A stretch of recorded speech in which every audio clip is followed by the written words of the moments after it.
목요철학 입문포럼 그리고 목요철학 콜로퀴움을 애청해 주시는 시민 여러분 반갑습니다. 저는 계명목요철학원 기획사업부장을 맡고 있는 이재승입니다. 반갑습니다. 오늘부터 목요철학 콜로퀴움, 사실은 코로나19 때문에 지난 상반기 콜로퀴움을 진행하지 못했습니다. 그래서 이번 하반기에 상반기하고 같이 이렇게 전체 10강을 이루게 될 것 같고요. 먼저 5강 서양철학 부분, 그리고 5강이 끝나고 나면 다음 5강 동양철학 부분입니다. 그래서 동양철학은 지금까지 기존의 콜로퀴움의 진행 절차에 따라서 고대부터 쭉 이렇게 체계적으로 지금 내려오고 있는 상황이라서 이번 5강에서는 맹자를 가지고 여러분들을 만날 것 같고요. 서양철학 부분은 지난번엔 존 롤스 정의론을 가지고 여러분들을 만났는데 오늘은 현대 과학철학자입니다. 토마스 쿤의 과학혁명의 구조라는 텍스트를 가지고 이제 여러분들을 만나게 될 텐데 사실 저희 일상에서 늘 쓰고 있는 이 패러다임이라고 하는 표현을 이 텍스트를 통해서 처음으로 또 사용했던 분이기 때문에 어떤 부분에서는 이 패러다임이라고 하는 하나의 세계관의 변화라고 하는 것들을 과학을 통해서 표현하려고 했던 분이었고, 그런 의미에서 이 코로나 사태를 통해서 이 뉴 노멀이라고 하는 그런 표현까지 나오고 있는 상황이고 보면 새로운 이런 정상이라고 하는 것이 어떻게 가능한가도 이런 주제를 통해서 한번 여러분들이 경험하실 수 있을 것 같습니다.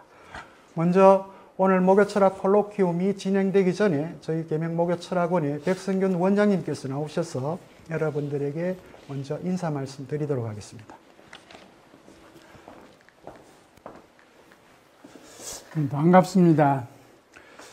코로나 사태 때문에 어려웠지만 그럼에도 불구하고 이 자리에서 귀한 강사님을 모시고 특히 이상욱 교수님은 이 분야에 아주 국내에서뿐만 아니고 전 세계에서도 아주 손꼽을 만한 유명한 교수이십니다. 저희 이 대학에서도 특히 콜로퀴움에서 초청하게 되어서 큰 영광이라고 생각합니다. 이를 위해서 우리 권대중 교수가 지금까지 많이 애를 써주심에 대해서도 감사드리고요. 오늘 여기에 동참하신 몇 분의 교수님, 조 교수님을 비롯해서 여기 함께 동참해 주셔서 고맙습니다만은 이 온라인이 우리의 여기에 원칙이라서 여기에 미비한 점도 있을는지 모릅니다. 특히 오늘 또 사회를 맡아준 이재성 교수, 또 보이지 않게 뒤에서 많은 뒷바라지를 해 주시는 우리 목요철학원 구성원들한테 특히 감사드리고 대학 당국에 대해서도 감사드립니다. 좋은 결과 기대합니다. 고맙습니다.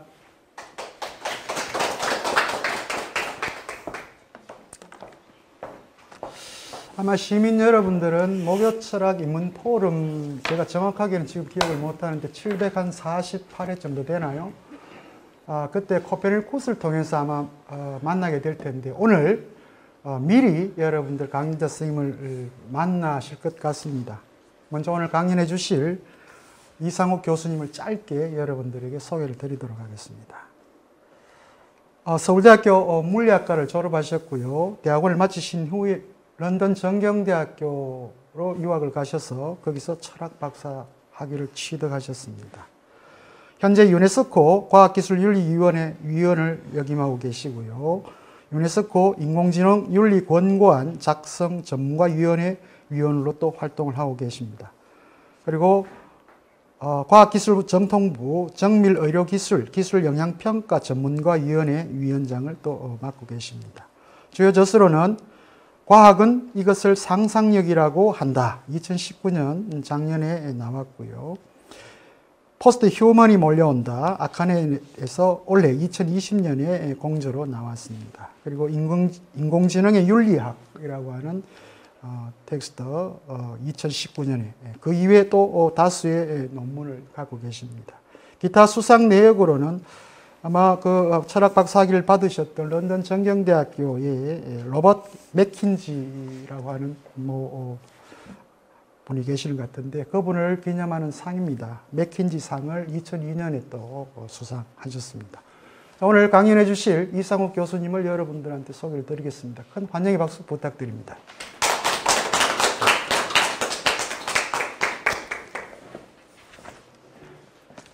네, 감사합니다. 우선 이 자리에 초청해 주신 원장님, 고등대학교 여러 선생님들께 깊이 감사드립니다. 아까도 그러니까 이 무교철학 포럼이나 아니면 콜로퀴움이 굉장히 오래 진행되고 있다는 사실은 알았지만 하여튼 그 횟수를 들으니까 굉장히 주눅이 들 정도로 굉장히 오랜 역사를 가지고 있는 그런 모임인 것 같습니다. 사실 어떤 장소든 서울이든 대구든 이렇게 오랫동안 특히 철학이라는 상당히 난해한 주제에 대해서 이런 일들을 계속한다는 것은 수많은 분들의 노력과 준비 작업이 필요한 일이라는 생각이 들고요. 그런 면에서 제가 앞으로 5번에 걸쳐서 이제 토마스 쿤의 과학혁명의 구조와 관련된 말씀을 드릴 텐데 여러분들이 그 준비하신 내용들에 부끄럽지 않은 발표가 되도록 노력을 하겠습니다. 본격적으로 과학혁명의 구조에 대한 내용들에 대한 소개는 다음 2회차 강연에서 말씀을 드릴 거 그때부터 이제 시작을 할 거고요.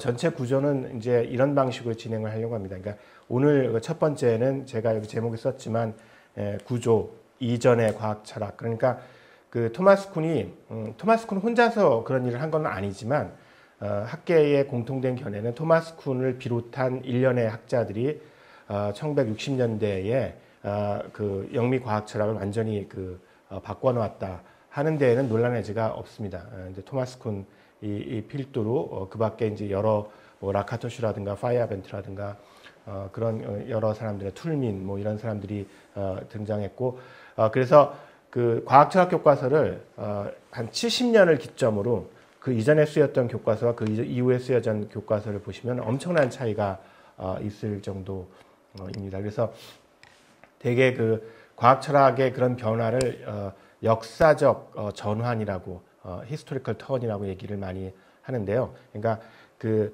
기존 과학 철학이 그 과학적 언명의 논리적 분석에 집중을 했다면, 그러니까 과학 지식들을 다 문장이나 명제로 표현하고 그 명제들 사이에 어떤 논리적 관계가 성립하는지에 대한 분석에 집중을 했다면 그 이후에는 70년대 이후의 과학 철학은 역사라는 게 꼭 우리가 통상적으로 생각하듯이 과거 일만을 뜻하는 건 아니고요.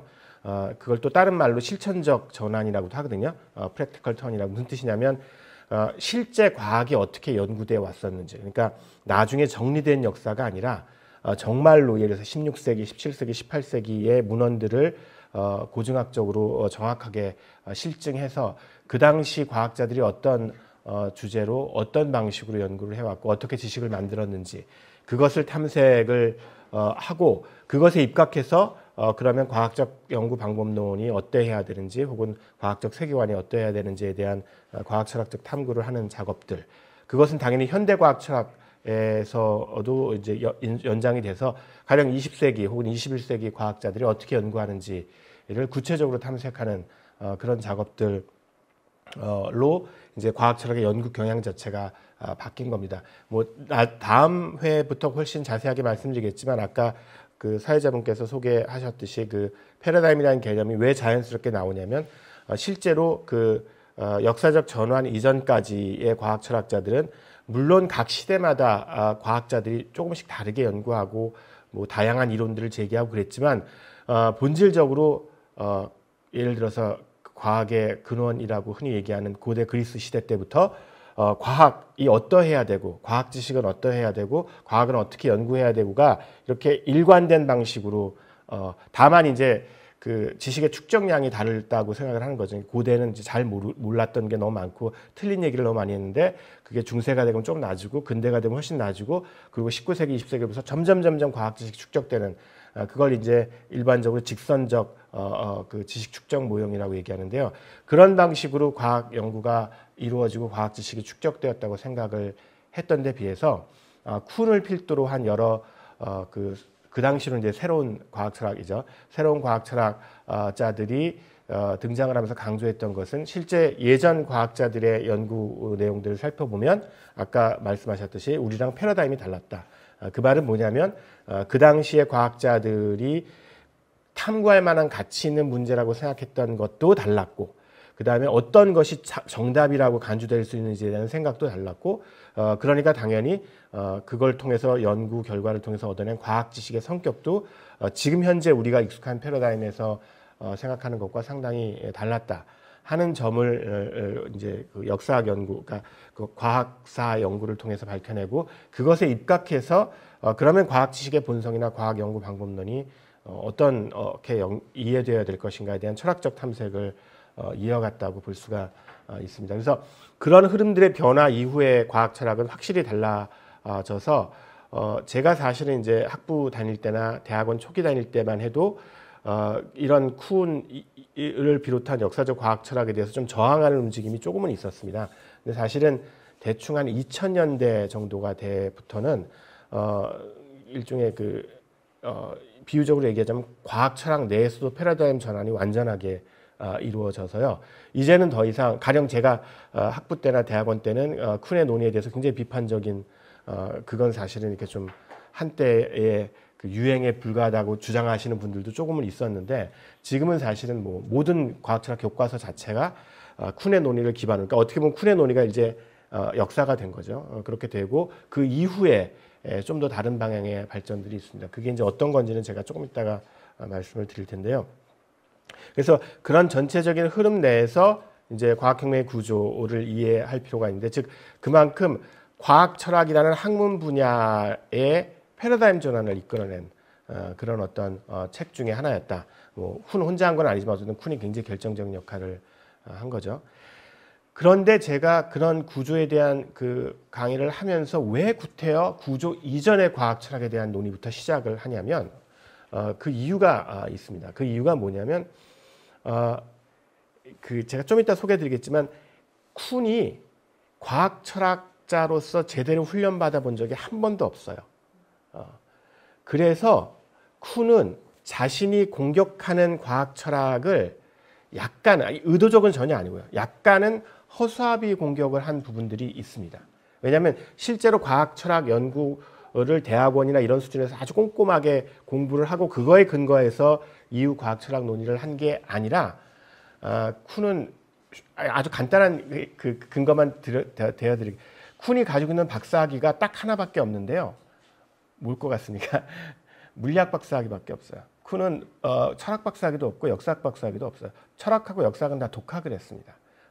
그리고 단순히 독학을 한 게 아니라 이제 하버드 대학 물리학과를 나왔는데 하버드 대학 물리학과 다닐 때 실제로 그 철학 수업을이나 그러니까 과학 철학 수업이나 과학사 수업을 들었는데 거기에 굉장히 실망해서 자기 나중에 회고록에 쓰는데 굉장히 실망해서 정말 쓰잘데기 없는 거다라고 생각하고 제쳐놨어요. 근데 이제 여러 가지 이유 때문에 그 얘기는 좀 자세히 나중에 드리겠지만 이제 과학 철학 연구를 하게 되고 그러다 보니까 과학혁명의 구조를 쓸 때 과학혁명의 구조는 정말 탁월한 명제입니다. 정말 여러 가지 그것도 또 자세하게 다음 주에 말씀을 드릴 텐데 그렇지만 그렇게 탁월한 작품을 쓰면서 쿤이 나중에 스스로 수뢰하기에 자기가 공격한 가령 논리실증주의나 논리경험주의 과학 철학에 대해서 약간은 너무 손쉽게 생각했던 것 같다. 약간 그 사람들이 고민했던 문제들이 왜 고민할 가치가 있는 문제인지를 그 당시에는 깨닫지 못했던 것 같다. 그래서 실제로 제가 이 5번의 강의는 어떤 식으로 진행할 거냐면 첫 번째 오늘은 그래서 구조 이전의 과학 철학이 어떤 내용인지를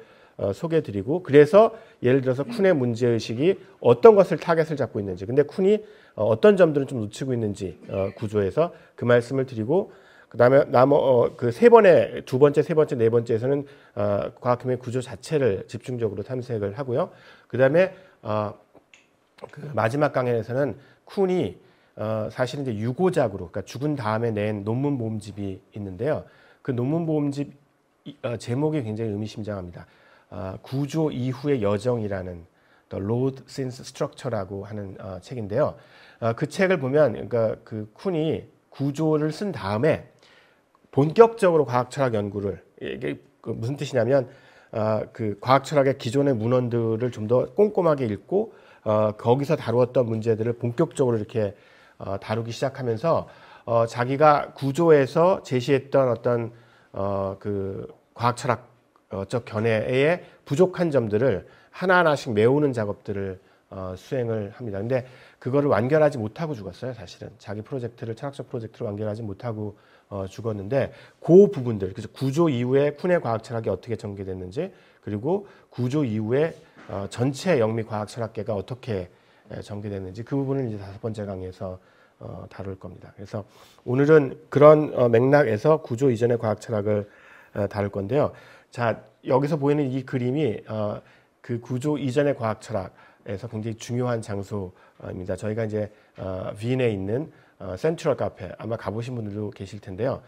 저기가 아주 유명한 곳이죠. 왜냐하면 19세기 말 20세기 초에 빈이 그 합스부르크 제국의 수도로서 사실은 모든 문화, 정치나 군사에 있어서는 사실은 이제 프로이센에 밀리고 좀 그렇지만 적어도 문화나 예술, 사상, 학문에 있어서는 가장 이제 그 유럽에서 중심적인 역할을 했던 도시였는데, 그곳 중에서도 그 빈 중에서도 그 이 센트럴 카페 센트럴은 굉장히 그 여러분도 다 이름 알만한 분들, 그 프로이드라든가 아니면 논리실증주의의 여러 카르납이라든가 뭐 이런 여러 가지 대가들이 저 카페에 모여서 굉장히 다른 지적 배경을 가진 사람들끼리, 가령 뭐 수학자도 오고 과학자도 오고 철학자도 오고 심리학자도 오고 다양한 사람들이 모여서 의견들을 교류하던 곳입니다. 요즘 말로 하면 일종의 학제적 연구가 정말 실시간으로 이루어지던 곳이라고 할 수 있습니다. 그래서 저기서 실제로 비트겐슈타인이나 슐릭이나 이런 그 현대 그 영미 철학의 거장들이, 포포도 물론 저기 되게 자주 다녔고요. 거기서 토론들을 많이 나누었고, 그 과정에서 실제로 그 과학과 인문학 사이의 상호작용이 굉장히 생산적인 방식으로 일어났던 곳이기도 합니다. 그 과정에서 사실은 영미 과학 철학이 탄생했습니다. 굉장히 역설적인데, 영미 과학 철학이 탄생한 곳은 영국이나 미국이 아니고요. 그 비엔나, 빈의 오스트리아 빈의 그 유럽적 전통 내에서 탄생을 했다는 점이 굉장히 좀 재미있다고 할 수가 있습니다. 자, 그러면 토마스 쿤 얘기를 조금 드리겠습니다. 그 1922년에 태어났고 1996년에 돌아가신 분인데, 어린 시절에는 굉장히 사회주의 사상에 큰 관심을 가지고 있어서 전미 고등학교 사회주의 동맹 뭐 이런 거에 나가가지고 굉장히 핵심 멤버로 활동도 하고 그랬던 사람입니다. 근데 사실은 이후에는, 대학교 시절 이후에는 상당히 보수적이었습니다. 정치적으로는. 그렇다고 뭐 이렇게 극우라는 뜻은 아니고요. 그러니까 고등학교 때 가졌던 그런 분위기는 전혀 아니었고요. 그 이제 워낙 그 뛰어난 그 수학적 과학적 능력을 가지고 있어서 하버드대 물리학과에 입학했는데, 그때가 마침 2차 세계대전 중이었고, 그때는 이제 전시여서 그 학생이든 교수든 뭐 전부 다 군사 연구에 몰두하던 시기였거든요. 그래서 사실은 그 레이더 연구에도 조금 참여를 하고, 그 다음에 참전도 했습니다. 참전도 해서 유럽에서 이렇게 그 안테나 놓는 일도 조금 하다가 이제 귀국해서 2차 세계대전이 끝나고 나서 귀국해서 하버드 대학교에서 이제 물리학과를 졸업하고 이제 박사학위까지 마치게 됩니다. 박사학위의 논문 주제는 이때는 이제 그렇게 불리지 않았는데요. 밴드 이론이라고 해서 금속이 왜 전기를 통하는지를 설명하는 물리학 이론이 있습니다. 거꾸로 말하면 왜 그럼 예를 들어서 그 부도체는 전기를 안 통하는가? 어차피 세상은 다 원자하고 전자로 이루어져 있을 텐데, 원자 핵과 전자로 왜 어떤 건 전기를 통하고 전기는 게 이제 그 자유전자를 가지고 설명하는 이론이 있는데요. 그 이론의 초기 형태를 주제로 박사학위 논문을 쓰고 굉장히 우수하게 그 우수한 논문 평가를 받으면서 졸업을 했습니다. 그러니까 요 당시에 이제 그 하버드 대학 물리학과에서 박사학위를 땄을 때의 쿤은 전도가 굉장히 유망했죠. 어떤 의미로 유망했냐면 물리학자로서 되게 유망했는데, 쿤 자신의 회고에 따르면 그럼 왜 물리학자로서의 길을 가지 않았냐? 웬만한 대학교 물리학과 교수를 얼마든지 취직할 수 있는 그런 굉장히 좋은 위치에 있었는데 왜 물리학자의 길을 가지 않았냐에 대해서 자기가 야심이 좀 컸기 때문이라고 얘기를 합니다. 그러니까 무슨 뜻이냐면 쿤이 냉정하게 자기 평가를 한 거죠. 그러니까 이 사람이 야심이 워낙 컸기 때문에 자기가 노벨상을 받을 정도 수준의 물리학자는 아니라는 판단을 했던 것 같습니다. 왜냐하면 이제 나중에 노벨상을 받은 그 물리학자들이 여러 하버드대 물리과에 있었고 어떨 때는 강연도 하러 왔는데 이제 좀 압도를 당한 거죠. 그 사람들이 강연을 들으면서. 그래서 나는 아마 저렇게는 못 될 것 같다 하는 생각이 들고, 근데 이제 욕심은 굉장히 많으니까, 그것도 지적 그런 호기심이나 열망도 되게 많으니까, 그럼 나는 물리학자로서 대성을 하기보다는 물리학을 뛰어넘는 훨씬 더 메타적인 그런 어떤 질문들을 던지고 거기에 대한 해답을 찾겠다라고 예를 들어서 대학원 시절에 파티에서 떠들고 다녔다고 합니다. 그러니까 그 얘기를 해요, 쓸쓸하게. 그래서 파티에 가가지고, 서양 파티 아시잖아요. 이렇게 그 서로 모르는 사람들끼리 만나는 게 그 서양 파티죠. 그래가지고 이 사람이랑 좀 얘기하고 또 저 사람이랑 좀 얘기하고 그러는데, 이제 그 쿤이 이제 파티장에 가가지고 이제 당연히 뭘 묻겠죠. 뭐 연구하세요? 이제 박사과정 시절 때, 물리학과 박사과정 시절 때 뭐 연구하세요? 이렇게 물으면, 나는 지금은 금속이 왜 전기를 통하는지를 연구하고 있는데, 사실 내 진짜 관심은 도대체 물리학 이론으로 금속이 전기를 왜 통하는지를 설명한다는 게 뭔지, 그걸 설명하는 게 내 목표다. 뭐 이렇게 메타적 과학철학적 질문이죠. 계속 강조하지만 이때 과학철학에 대해서 아무것도 모르던 시절에 과학철학 수업이 너무 재미없어서 안 들었던 쿤인데, 실제로 목표는 과학철학적 목표를 갖고서 그렇게 얘기하고 다녔다고 합니다. 근데 그런 얘기가 이제 당시 하버드대학교 코난트 총장의 귀까지 들어가서 이 역사가 되게 묘하게 엮이는 건데요. 코난트 총장이라는 분이 어떤 분이냐면 화학공학을 전공한 공학자입니다. 그래서 그 하버드대학교 학생들에게 그 과학 연구 방법론을 일종의 교양 필수 같은 거로 가르치고 싶어 했습니다. 그러니까 어떤 학문을 하든지 학문은 도대체 어떻게 해야 되는지에 대한 수업을 듣고서 이제 각자 여러 가지 학문들을 하는 게 좋겠다 하는 생각에서 이제 그런 과목을 자기가 스스로 열고 자기가 직접 강의를 했어요. 총장 직강을 했어요.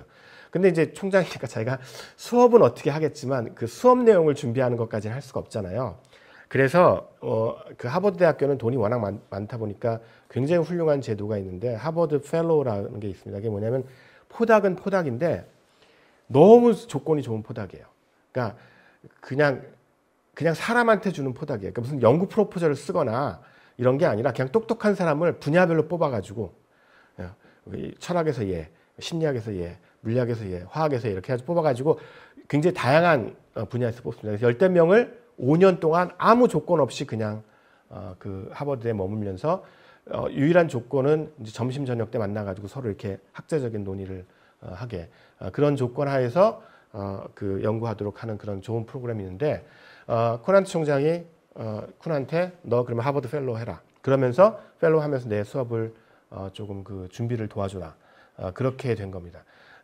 하버드 펠로우 그때 쿤이 할 때 같이 펠로우를 하던 사람 중에서 여러분이 익숙한 분이 한 분 있는데, 콰인이 쿤하고 같이 펠로우를 했습니다. 그러니까 실제로 쿤이 뭐라고 얘기하냐면, 자기가 철학에 대해서 배운 거는 적어도 그 구조를 쓸 때 거의 뭐 콰인한테 반 이상은 배운 것 같다. 콰인이랑 얘기를 나누면서 그런 얘기를 합니다. 그때 쿤이 제가 다음 주에 좀 더 자세하게 얘기할 그 독특한 경험을 하게 됩니다. 그러니까 여러분들이 맥락을 좀 이해하셔야 되는 게, 쿤이 엄청 똑똑하고 사실은 인문학적 재능도 뛰어난, 인문학적으로도 잘 교육받은 사람이었지만 과학 철학에 대해서 제대로 공부한 적은 한 번도 없습니다. 그런 상황에서 과학 연구 방법론을 이제 사례 연구를 하게 됐는데, 그래서 이제 코난트 총장이 이제 가이드라인을 줬죠. 어떻게 가이드라인을 줬냐면, 그 예전의 과학자들 중에서 유명한 과학자들, 뭐 뉴턴이라든가 뭐 갈릴레오라든가 이런 사람들의 문헌을 찾아서 읽고, 그 사람들이 어떻게 연구를 했길래 성공적이었는지, 그리고 실패한 과학자의 경우에는 왜 실패했는지, 이런 것들을 좀 이렇게 찾아봐라 라고 요구를 했는데, 그 과정에서 자신의 예상이 들어맞지 않는 일을 발견하게 됩니다. 그리고 그렇게 예상이 들어맞지 않는 것이 아까 말씀드렸듯이 현대과학의 패러다임으로 과거 과학자들의 글들을 읽었기 때문이라는 점을 깨닫게 되고, 그래서 일종의 이렇게 깨달음을 얻게 되는 거죠. 그래서 이 과학이라는 게 사실은 자기가 물리학자로서 생각했던 그런 것만이 아니구나. 사실 메타적인 관점에서 보면 다른 방식으로 이해될 필요가 있구나 하는 어떤 그런 생각들을 갖게 되고요. 그 자세한 내용은 이제 2회차부터 말씀을 드릴 거고, 그런 다음에 보다 본격적으로 그 과정들에 대해서 과학철학적인 통찰을 얻기 위해서 일단은 과학사 연구부터 시작합니다. 왜냐하면 아까 말씀드렸듯이 과학사 연구를 통해서 이제 과학철학적 통찰을 얻은 거기 때문에 과학사 연구를 혼자서 독학으로 해서 그 다음에 과학사 전문 학술지에다 논문을 쓸 수 있을 정도의 실력을 쌓고 그리고 실제로 그 다음에 여러 편 논문들을 내서 특히 이제 코페르니쿠스 혁명이라는 코페르니쿠스에 대한 연구소로 당시 이제 훌륭한 과학사학자로 인정을 받게 되고요. 그 다음에 어느 정도 과학사학자로서의 명성을 쌓은 다음에 과학철학 저서를 쓰게 되고, 그게 과학혁명의 1962년 나온 과학혁명의 구조입니다. 그 다음에 이제 1977년에 나온 본질적 긴장이라는 책은 과학혁명의 구조 이후에 썼던 혹은 그 근처에 썼던 여러 논문을 모은 논문 모음집이고요. 이것도 사실은 굉장히 중요합니다. 과학철학적으로. 그리고 그 이후에 쓴 책은 사실 쿤이 이렇게 책을 많이 쓰진 않았는데, 흑체 이론과 양자적 불연속이라는 책은 막스 플랑크라는 물리학자의 과학사, 과학철학을 동시에 다룬 책입니다. 그러니까 막스 플랑크가 어떻게 양자역학의 불연속 개념에 도달하게 되었는가에 대해서 과학사 연구를 한 다음에 그것의 기초에서 패러다임의 훨씬 그 다음 단계의 과학철학적 논의를 전개한 책입니다. 굉장히 논쟁적인 책입니다. 여러 가지 의미에서 그 내용도 이제 제가 5번째 강의 정도에서 말씀을 드릴 거고요. 그리고 이제 사후에 나온 구조 이후의 여정이라는 책이 있습니다. 자, 제가 한참 이렇게 그 말씀을 드리고 나서 지금 이런 얘기를 하는 게 좀 그렇긴 한데, 실제 이제 쿤의 과학철학을 이해하기 위해서는 적어도 이제 현재적 관점에서 과학철학이 대체적으로 어떤 것인가, 아마 이제 철학적 배경은 좀 있으시더라도 과학철학이라는 학문에 대해서 잘 모르시는 분들도 있으실 테니까요. 그 얘기를 잠깐만 드리고 그 다음에 다음 논의를 진행을 하겠습니다. 제가 이제 학부 수업을 과학철학을 하면 이제 수업 듣기 전에 이제 제가 그 학생들한테 어떤 걸 기대하고 이 수업을 듣냐고 이렇게 물어보거든요. 돌아가면서. 그러면 그 중에서 매년 거의 예외 없이 1명이나 2명 정도는 꼭 이런 얘기를 합니다. 뭐냐면 과학철학은 철학인가요? 과학인가요? 그래서 도대체 만약에 과학이라면 왜 철학과에서 과학철학을 배워야 되죠? 과학을 뭐 이런 얘기를 하는 친구들이 꼭 한두 명씩은 있는데요. 그래서 제가 이제 영어를 쓴 겁니다. Philosophy of Science라고. 그러니까 과학에 대한 철학이니까 당연히 철학입니다. 과학은 아니고요. 근데 이제 과학이 제기하는 여러 가지 철학적 쟁점들을 다루는데, 뭐 잘 아시겠지만 과학이 우리가 가진 지식의 대명사처럼 간주되니까 일단 인식론의 문제가 제일 과학철학에서 많이 다루는 주제이겠죠. 예를 들어서 우리가 지식은 어떤 종류 것이 우리가 지식이라고 할 수 있는가? 지식을 획득하는 좋은 방법은 무엇인가? 어떤 기준을 만족했을 때 우리가 지식이라고 할 수 있는가? 이런 논의들이 사실은 과학과 관련돼서 훨씬 구체적으로 사실 이건 제 개인적인 굉장히 편협된 견해이지만 영미인식론은 영미인식론이라고 부르는 분야들을 살펴보면 그건 이제 유럽 인식론도 좀 비슷한 것 같은데요. 되게 일상언어적인 담론들을 가지고 인식론을 전개하는 경우가 많은데, 뭐 예를 들어서 내가 그 차를 타고 지나가다 본 나무가 소나무인지 아니면 전나무인지 뭐 이런 거. 근데 사실 그런 어떤 일상 언어적인 수준의 인식론적 논의를 과학에 적용하면은 사실은 제 개인적인 견해는 거의 안 맞습니다. 그래서 실제로 과학이라는 훨씬 구체적인 지식 생산 과정들을 꼼꼼히 들여다봤을 때 저는 인식론이 구체성과 철학적인 어떤 그 정밀성을 획득할 수 있다고 개인적으로 생각을 하는데, 하여튼 그런 인식론적 논의가 굉장히 중요하고, 당연히 존재론 논의는 세상에 어떤 것이 정말로 존재하는가에 대해서 뭐 과학이 결정적으로 뭐 절대적인 답을 줄 수는 없겠지만 현대 과학이 세상에 뭐가 존재한다고 얘기하는지에 대한 비판적 검토가 철학적 존재론에서 당연히 중요할 테고요. 그 다음에 이제 최근에 과학기술의 사회적 영향력이 굉장히 커지면서 그것이 제기하는 윤리적 쟁점이 굉장히 많을 수밖에 없고, 그래서 그 과학기술의 윤리학이 최근에는 특히나 중요한 분야로 대두되고 있는 것 같습니다. 저도 최근 연구는 과학기술 윤리학에 굉장히 많이 사실 이제 그 박사 논문이나 이제 초반기에는 존재론이나 인식론 논의가 훨씬 많았는데 요즘에는 윤리학 논의를 훨씬 더 집중적으로 하는 것 같습니다. 그래서 이렇게 이런 인식론이나 존재론, 윤리학 이런 철학의 전통적인 주제들과 관련된 철학적 논의를 과학과 지워서 하는 것들이 이제 일반 과학 철학이라고 하는 분야고요. General Philosophy of Science. 그 다음에 보다 전문적인 과학의 내용에 기반해서 예를 들어서 제가 여기 소개한 이런 양자역학에서 정보나 생명 개념들을 어떻게 이해할 수 있는가 하는 이런 훨씬 개별 과학의 구체적인 내용들과 관련 지은 논의들을 Philosophy of Special Science, 뭔가 개별 과학의 철학이라고 얘기합니다. 이 양쪽 분야가 현대 과학 철학 연구의 그 중심적인 내용들을 삼고 있고요. 과학 철학의 최근 연구 경향은 여기 이렇게 기본적인 전통적인, 그러니까 여러분들이 아마 과학 철학 교과서를 보시면 되게 일반 과학 철학 논의가 주로 나오고요. 그 다음에 약간 고급 교과서를 보시면 개별 과학 철학 논의가 뭐 생물학의 철학이나 물리학의 철학이라는 그런 책들이 좀 있을 거고요. 근데 21세기 이후, 2000년대 이후에는 과학 철학의 논의 경향이 훨씬 더 폭이 확대되고 있습니다. 그래서 특히 그 몇 가지 경향 중에서 제가 한 두세 가지만 가지고 나왔는데요. 문화로서의 과학을 탐구하는 과학 철학 연구가 굉장히 활발하게 진행되고 있습니다. 문화라는 게 이제 그 일반인들은 문화 그러면 이제 예술 공연이나 뭐 이렇게 그런 것들만 생각하시겠지만 인문학적 의미에서 문화라는 건 결국은 사람들이 자원을 활용해서 만들어낸 모든 것들이 문화죠. 그러니까 결국은 과학 연구 활동을 문화로서 보자는 겁니다. 즉 과학자가 인적 물적 자원, 다른 곳에 쓰일 수도 있었던 인적 물적 자원을 결집해서 지식이라는 문화적 산물들을 만들어내는 과정에서 그 전통적으로 얘기됐던 인식론적이나 존재론적이나 이런 특징들 말고 훨씬 다양한 어떤 인문학적 특징들을 종합적으로 고찰하는 그런 그 연구가 되겠습니다. 특히 이 분야는 STS라고 해서 과학기술학이라고 부르는 분야와 같이 이렇게 협동 연구가 많이 진행되는 것이고요. 그런 과정에서 최근 주목받고, 그리고 제가 사실은 요즘에 좀 집중적으로 연구를 수행하고 있는 분야가 이제 SF와 관련된 과학 철학적인 논의입니다. SF가 이제 그 잘 모르시는 분들은 이렇게 그냥 터무니없는 스타워즈식의 이렇게 그냥 멋있고 그냥 그 휘황찬란한 스페이스 오페라적인 어떤 이야기라고만 생각하시겠지만, 사실은 SF의 정말 좋은 작품들의 특징들은 그 일종의 가능 세계를 다루는 거죠. 철학자로 얘기하면.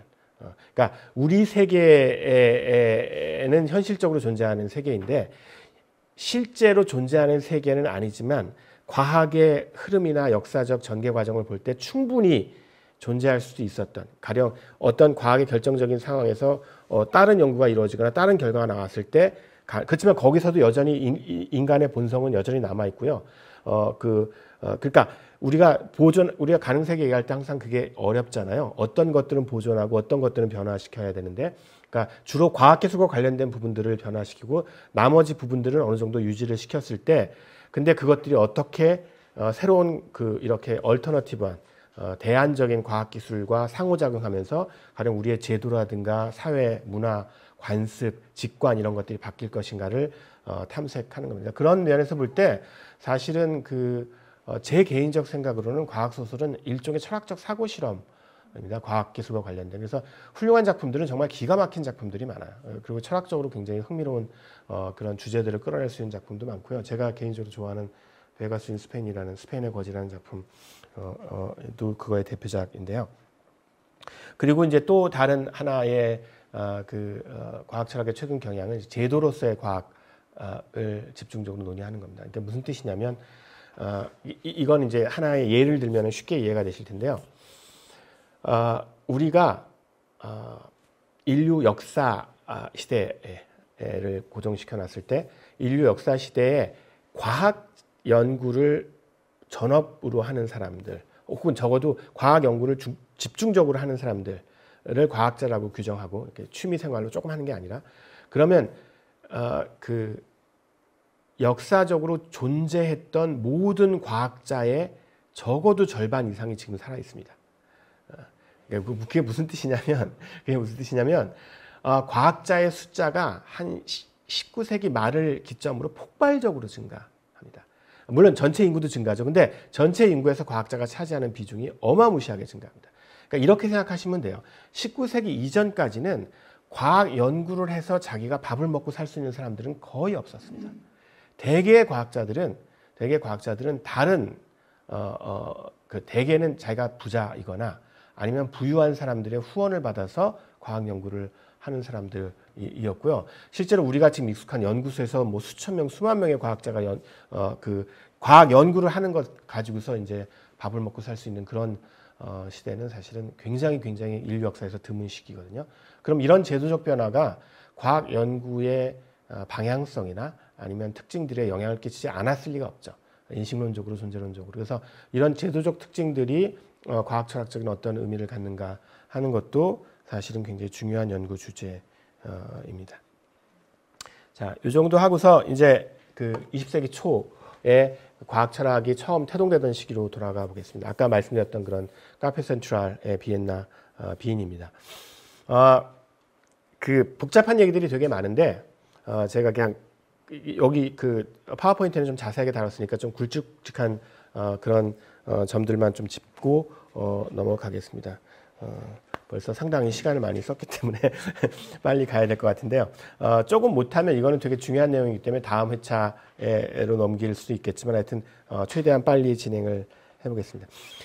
그 20세기 초에 빈에서 과학 철학이 태동하던 시기에 핵심적인 특징을 들려면 그거는 당시에 부흥하던 양자역학이나 상대성 이론 같은 첨단 과학에 자극을 받아서 그 철학적 문제들이 규정되고 그것을 해결하는 과정에서 과학 철학의 전체적인 어떤 흐름이 형성되었다는 사실입니다.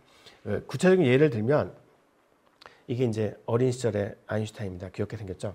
그 아인슈타인의 여러분 되게 이제 나이 든 모습만 아시는데 귀여웠어요. 어렸을 때 저렇게.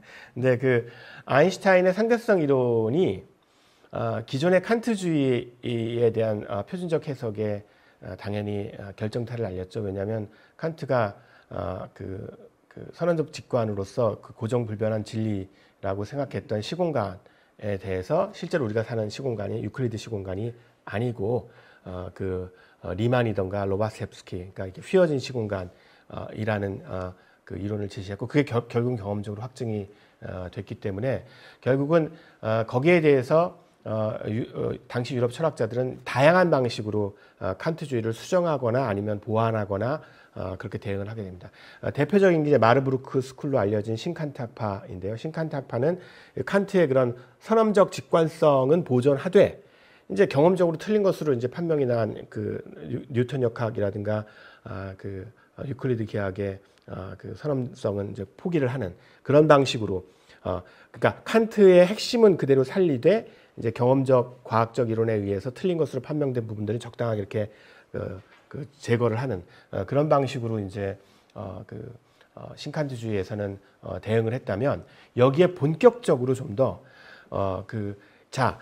이렇게 우리가 당연하다고 생각했던 직관적으로 너무나 당연하다고 생각했던 진리라고 생각했던 시간이나 공간에 대한 생각이 틀릴 수 있다 하는 점의 철학적인 함의가 뭐냐를 좀 더 본격적으로 논의를 한 일군의 철학자들이 있었습니다. 그 사람들이 사실은 여러분들이 흔히 비엔나 학파라고 제가 보기엔 잘못 알려진, 왜냐하면 학파라면 거기에 속한 사람들이 대체적으로 생각이 비슷해야 되는데 제가 좀 이따 말씀드리겠지만 사실은 전혀 안 그랬거든요. 거의 맨날 전쟁을 할 정도로 논쟁을, 그러니까 일종의 공부 모임이었어요. 근데 생각이 굉장히 다른 사람들끼리 모여가지고 서로 상대방의 의견들의 자극을 받으면서 그 공부 모임을 이어갔던 그 독일어도 위너 크라이스입니다. 크라이스니까 모임이거든요.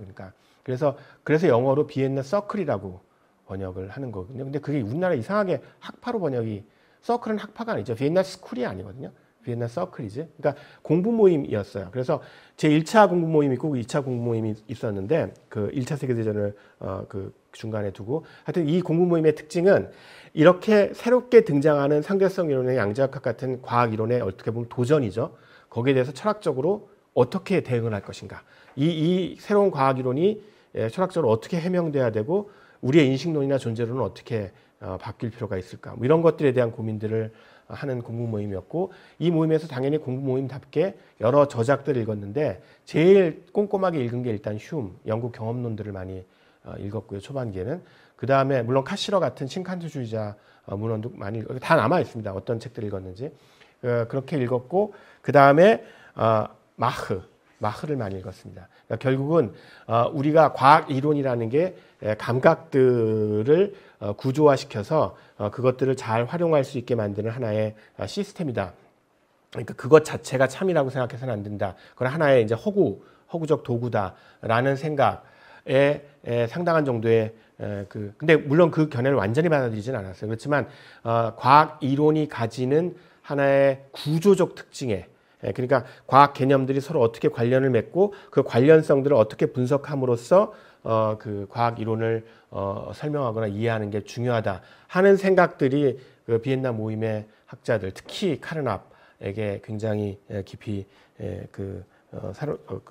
남게 됩니다. 그래서 그런 의미에서 그 비엔나 모임 학자들은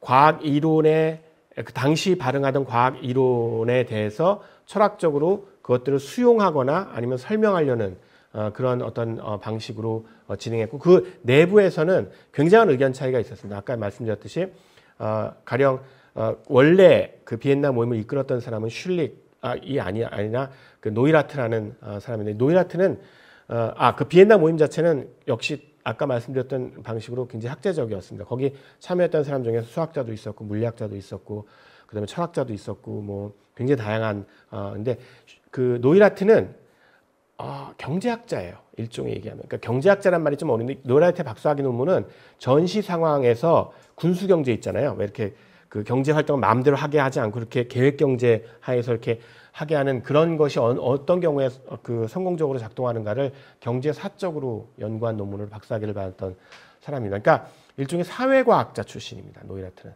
그래서 노이라트는 이 과학이 그 어떤 방식으로 세계를 바꿀 수 있는지 거기에 큰 관심을 가졌고 굉장히 좌파. 근데 슐릭은 아까 말씀드렸듯이 물리학과에서 물론 박사학위를 받았지만 어쨌든 철학적으로 훈련이 되어 있던 사람이고 노이라트는 사실은 이제 그 철학적으로 아주 이렇게 훈련이 그 잘 돼 있던 사람은 아니잖아요. 그래서 일단 슐릭이 온 다음부터는 일종의 그 권력 이동이 생기게 됩니다. 그러니까 비엔나 모임 내에서 그 일종의 그 모임의 주도권이 이제 슐릭으로 넘어가게 되죠. 그리고 슐릭이 이제 그 밑에서 제자들도 키우고 그때 키웠던 제자들이 사실은 그 나중에 미국에서 파이글이라든가 햄펠이라든가 이렇게 미국 과학 철학의 거두가 된 사람들을 다 이제 제자들로 키우게 됩니다. 그래서 이게 두 사람 사이에서 중간자적 입장에 있었던 사람이 이제 카르납인데요. 카르납에 대해서 조금 이따 말씀드리겠지만 이렇게 세 사람이 어떻게 보면 그 비엔나 모임 내에서의 좌파부터 우파까지의 스펙트럼으로 슐릭은 정치적으로는 우파가 아니었는데 철학적으로 되게 우파였습니다. 어떤 의미냐면 슐릭은 노이라트의 생각, 즉 철학을 통해서 세상을 변혁하자라는 생각이 굉장히 회의적이었습니다. 철학은 학술적으로 엄밀함을 갖추고 그걸 이제 뭐 정치가나 다른 사람들이 배워서 세상을 변혁하는 건 괜찮지만 철학자가 스스로 나가가지고 그런 일을 하는 거는 그거는 별로 바람직하지 않다라는 상당히 보수적인 입장이었는데 이런 스펙트럼이 다 있었는데 중요한 건 이제 나치의 등장으로 그 사람들이 정치적으로 그 학술적으로 탄압을 받게 되면서 예를 들어서 먼저 노이라트가 떠나고요. 노이라트는 사회주의자니까 거기 있을 수가 없고요. 노이라트가 이제 근데 자리를 잘 못 잡았어요. 여기저기 돌아다니다가 영국에 겨우 자리를 잡고 또 얼마 있다가 금방 죽었는데 이제 슐릭은 그 비엔나 대학에 계속 남아 있었고요. 근데 슐릭 제자들이 주로 당시 그 철학적으로 굉장히 보수적이었던 미국에 자리를 잡으면서 그 사람들이 그 다음 세대 과학 철학자들을 키워내게 됩니다. 그래서 비엔나 모임에 다양했던 철학적 견해들이 다 영미과학 철학으로 그대로 전달되는 게 아니라 슐릭의 과학 철학, 논리 실증주의라고 여러분들이 알고 계시는 그렇게 논리적 분석, 과학 그 쿤이 그렇게 학교 다닐 때 싫어했던 그 과학적 명제에 까마귀는 검다 예를 들어서 금속은 전기를 통한다 이런 거 갖다 놓고 이걸 어떻게 철학적으로 분석하고 뭐 후권 긍정의 오류가 어떻게 됐고 뭐 이런 것들 그런 것들에 집중하는 그런 과학 철학이 이제 영미의 과학 철학의 주류에 잡게 됩니다.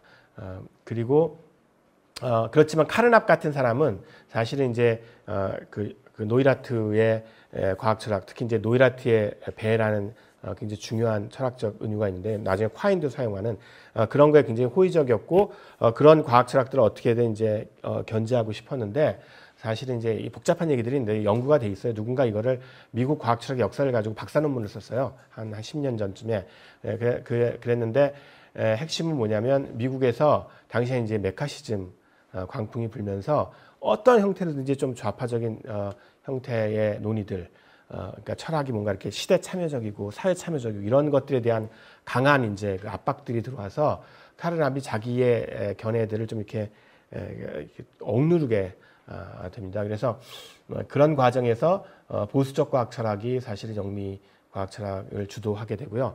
이제 논리 실증주의가 이제 여러분들 이렇게 그 영미 과학 철학 그 논의들을 보면 논리 실증주의라고 얘기하는 부분도 있고 논리 경험주의라고 얘기하는 부분도 있는데 그거의 차이는 초기에는 그렇게 굉장히 논리적인 영역들에만 집중했던 시기가 있었어요. 근데 그게 뭐 램지 센텐스라든가 이렇게 몇 가지 굉장히 그 테크니컬하게 불가능한 그런 그 어떤 어려운 지점들이 금방 발견이 돼서 그 다음부터는 그렇게 완전히 논리에 의해서만 그 연역적으로 과학적 언명들을 설명하기보다는 브로드하게 좀 더 경험 전체 그러니까 어떤 언명들의 논리적 관계뿐 아니라 우리가 경험한 것들 전체를 놓고 그것들 사이의 논리적 관계들을 좀 그 과학에 어떻게 보면 근간으로서 생각하는 이제 파이글 같은 사람이 이제 그런 논리 경험주의적인 일종의 어떻게 보면 일종의 모디피케이션 그 다음 단계로 잘 세련화시킨 거죠. 그런 형태로 만든 것이 이제 논리 경험주의입니다. 그래서 예를 들어서 쿤이 62년 과학혁명의 구조를 쓸 때 당시의 표준적 견해를 뭐라고 했냐면 received view라고 많이 하는데요. 우리나라 말로 뭐 수용된 견해라고 번역하는데 그 received view가 이제 논리 경험주의에 해당합니다. 자, 그래서 제가 이미 시간을 한 40분을 쓴 것 같아서요. 나머지 부분은 그냥 빨리 정말 넘어가야 될 것 같은데요. 비트겐슈타인하고 프레게하고 러셀 같은 사람이 비엔나 모임에 영향을 끼쳤는데 주로 그 슐릭 학파는 분명히 있어요. 슐릭의 제자들, 그 사람들은 생각들이 비슷하니까 그런 사람들한테 주로 영향을 끼쳤고요. 그리고 비트겐슈타인의 제가 사실은 아까 제가 글과 관련해서 여기 이 강연과 관련해서 읽을 거리를 사실 조금 드렸는데 제가 이 주제로 논리 실증주의와 비트겐슈타인에 대해서 쓴 논문이 하나 있거든요. 그게 뭐냐면 비트겐슈타인의 그 초기 저작들을 잘 읽어보면 그리고 이제 비트겐슈타인에 대한 연구자들이 밝혀낸 사실들을 잘 들여다보면 사실은 이제 비트겐슈타인은 철학과 과학을 이렇게 대척점에 놓고 철학은 이제 과학이 끝난 곳에서 시작한다는 방식으로 얘기를 많이 한 것으로 유명하지만 실제 출발점은 그리고 그렇게 얘기한 그 배경에는 다른 것들이 굉장히 많이 작용했다는 점을 제가 거기서 강조했습니다. 무슨 뜻이냐면 비트겐슈타인이 사실은 누구한테 가서 철학을 배우고 싶어 했냐면 볼츠만한테 가서 자연 철학을 배우고 싶어 했거든요. 볼츠만은 아마 물리학자가 아닌 분들은 잘 모르겠지만 통계역학이라는 분야를 거의 혼자서 세우다시피 한 굉장히 아주 뛰어나고 훌륭한 물리학자입니다. 그래서 사실은 원래 물리학 공부를 할 생각을 했던 사람인 건데 볼츠만이 비트겐슈타인이 대학교를 갈 때쯤 돼서 사실 자살을 했죠. 여러 가지 복잡한 이유 때문에 자살을 했는데 그래서 이제 비트겐슈타인이 차선책으로 할 수 없이 항공공학을 공부를 합니다. 그러니까 정말로 무슨 항공공학에 관심이 있어서라기보다는 그러다가 이제 러셀을 만나서 그 유명한 말이 있죠. 자네는 철학해야겠네. 이렇게 그래가지고 이제 그 철학적인 작업들로 끼어들게 되는데 단순히 처음부터 그 볼츠만의 철학적 영향을 받았다는 데서 그치는 게 아니라요. 제가 그 논문에서 강조한 점은 실제로 비트겐슈타인의 가장 중요한 철학적 업적인 언어의 그림 이론 지금은 사실은 거의 많은 사람들이 동의하는 견해인 것 같습니다. 제가 그때 논문을 썼던 거 꽤 됐는데 저 말고 다른 연구자들도 그런 주장을 이제 많이 해서 그 헤르츠라는 또 다른 물리학자가 있는데 여러분들이 이렇게 주파수 뭐 60Hz, 50Hz 할 때 그 헤르츠입니다. 전자기학의 실증 연구에 굉장히 큰 혁혁한 공로를 한 물리학자인데 이 사람이 쓴 역학 원리라는 책에 당시에 정말 탑 클래스 물리학자들은 스스로 과학철학자였습니다. 어떤 의미냐면 그 책 전체에 물리학 얘기는 그렇게 많이 안 나와요. 헤르츠가 그 역학 원리라는 책에서 주로 다루는 게 뭐냐면 물리학은 세상을 어떻게 설명하는가.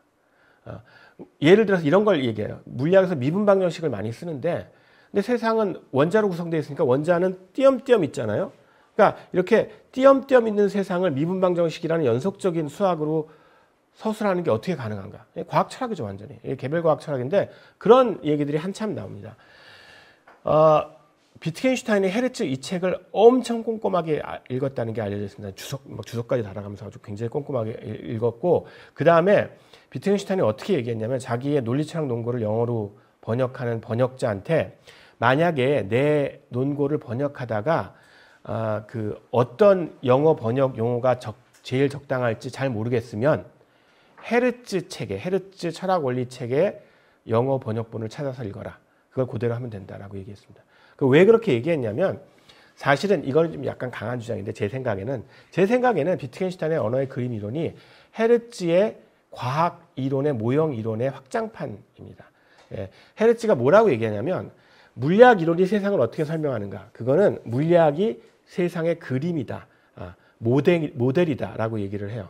그러니까 물리학 이론이 그 자체가 세상을 꼼꼼하게 하나하나 그대로 설명하는 게 아니라 세상에 존재하는 여러 가지 물리적 대상들의 인과적 관계들을 정확하게 그 관계들만 단순화시켜서 물리학 이론이 잡아내고 있다.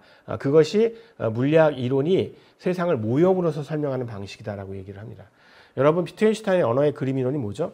언어는 세상을 글자 그대로 하나하나 묘사하는 게 아니라 논리적 그림이다라고 얘기하죠. 그러니까 세상에 존재하는 여러 대상들 사이의 논리적 관계를 언어가 그대로 담아내고 있다. 그래서 언어가 세상의 세계의 논리적 그림이다라고 해요. 근데 그거는 이제 헤르츠가 얘기했던 물리학 이론에 대한 어떤 그 모형 이론을 세계 전체 그리고 언어 전체로 확대한 것이라고 해석할 수가 있습니다. 그러니까 이렇게 제가 이런 얘기들을 하는 이유는 이렇게 당시 과학 철학은 지금으로 보면 굉장히 신기할 정도로 과학자와 철학자들 사이에서 그냥 단순히 요즘 말로 그냥 융합이니 뭐 이렇게 만남이니 이렇게 막연하게 하는 게 아니라 정말로 상대방의 그 분야의 어떤 개념이나 이론들을 가져다가 자기의 그 연구 주제와 결합시켜서 새롭게 변형시키고 새로운 이론들을 내는 그런 작업들이 굉장히 활발하게 이루어졌고 비엔나 모임이 정확히 그런 일들을 했다는 거죠. 이 사람이 이제 노이라트였는데요. 제가 이제 앞에서 말씀드렸듯이 불행한 그런 과정들을 겪고 별로 이렇게 현대 학계에는 크게 영향을 못 미쳤지만 실제로 노이라트가 엄청나게 영향을 끼친 분야가 있습니다. 박물관입니다. 박물관에서 여러분들이 이렇게 그리고 이제 통계 분야, 사회 통계 분야, 박물관에서 이렇게 그림으로 픽토그램 노이라트가 개발한 거예요. 철학자가 저런 것도 개발할 수 있다는 게 참 대단하죠. 그러니까 어떻게 개발했냐면 교육부 장관 시절에 고민을 한 거예요. 노동자들에게 굉장히 전문적이고 중요한 지식들을 어떻게 학습시킬 것인가. 이거를 전통적인 대학에서 강의하는 방식으로는 쉽게 이해시키기가 어렵단 말이죠. 그리고 노동자들이 현실을 정확하게 인식한 상태에서 정치적 판단을 해야 되는데, 예를 들어서 오스트리아의 1년에 철강을 얼만큼 생산하는지, 의자는 몇 개 생산하는지, 주택 공급에 대한 또 정책도 노이라트가 폈는데 주택이 얼만큼 있는지, 이런 것들에 대해서 금방 알아볼 수 있게 표현할 수 있는 방법이 뭘까? 그래서 이렇게 여러분이 익숙한 이렇게 한 명 단위가 이게 10만 명이라면 인구가 뭐 몇 개 있고 그다음에 이거 노이라트가 발명한 거예요, 정확히. 그래서 실제로 박물관 하는 분들은 노이라트를 자기 분야의 선구자로 과학철학자인지 잘 모르고 그런 경우도 꽤 있습니다. 하여튼 그렇게 그 노이라트는 이렇게 굉장히 실천적인 철학들을 굉장히 강조했고요. 이 지점을 제가 말씀드리는 이유가 쿤이 나중에 놓쳤다고 하는 부분이 이런 부분들입니다. 쿤은 논리 실증주의만 나중에 이제 어떻게 보면 미국 가서 석화가 된 보수화된 논리 실증주의만 보고서 굉장히 공격했고, 자기는 과학이 실제로 작동하는 그 과정에 집중해서 과학 철학을 해야 된다고 생각을 했는데, 알고 봤더니 실제 과학 철학의 기원인 비엔나 모임 때는 노이라트나 카르납 같은 사람이 실제 자기가 생각했던 그런 작업들을 했다는 거죠. 근데 그게 잊혀졌기 때문에 어떻게 보면 자기 작업이 재발견이라고 볼 수가 있는 겁니다. 그래서 이제 그런 말을 하게 되는 겁니다. 자기가 약간 과학 철학을 너무 좀 단순하게 생각했다. 노이라트나 이제 카르납 같은 걸 염두에 둔 거죠. 카르납은 카르납이 재밌는데 이 사람도 구조를 썼거든요. 다만 이 사람은 그 논리적 구조를 썼습니다. 세계 논리적 구조. 그래서 이걸 되게 이제 아우프바우라고 그냥 줄여서 얘기하는데, Der logische Aufbau der Welt라는 책을 독일어로 저술했는데, 이 책에서는 세계에 대한 과학 이론의 주장들이나 지식의 내용들을 논리적인 언명들의 체계로 어떻게 구성할 수 있는가. 근데 논리 실증주의하고 달라지는 점은 카르납은 이것을 하나의 도구적 태도로 봤어요. 무슨 소리냐면 세계가 정말로 논리적으로 구성되어 있다고 본 게 아니라 우리가 논리적인 방식으로 세계를 이해했을 때 그걸 통해서 얻을 수 있는 직관이 있고, 이 책을 보면 재밌는 게 논리적 구성만 있잖아요. 책 제목은 그렇지만 피지컬리시의 아우파우도 있어요. 그러니까 뭐냐면 물리학적으로, 그러니까 여기서 물리학은 물리학이 아니라 이렇게 물체적으로, 이렇게 우리가 일상적으로 이렇게 관찰 가능한 일상적 대상을 가지고도 세계를 구성할 수 있고, 그러니까 그게 우리가 일상적으로 세계를 인식하는 방식이죠. 그러니까 세계를 인식하는 방식이 존재론을 어떤 걸 설정하느냐에 따라서 여러 개의 단계로 다양하게 나눠질 수 있는데, 자기는 그러니까 다른 어떤 그 존재 방식이나 구성 방식을 무시하는 게 아니라 자기는 논리학적으로 한번 해보겠다. 왜냐하면 그걸로 박사학위 논문을 썼거든요. 이 사람도 상대성 이론 가지고 썼어요. 이 사람은 철학과에서 상대성 이론 가지고 그 박사 논문을 썼거든요. 그래서 이런 어떤 다양한 흐름들이 존재를 했고, 이게 이제 그거의 대표적인데, 예를 들어서 실제로 저게 가능한 게요.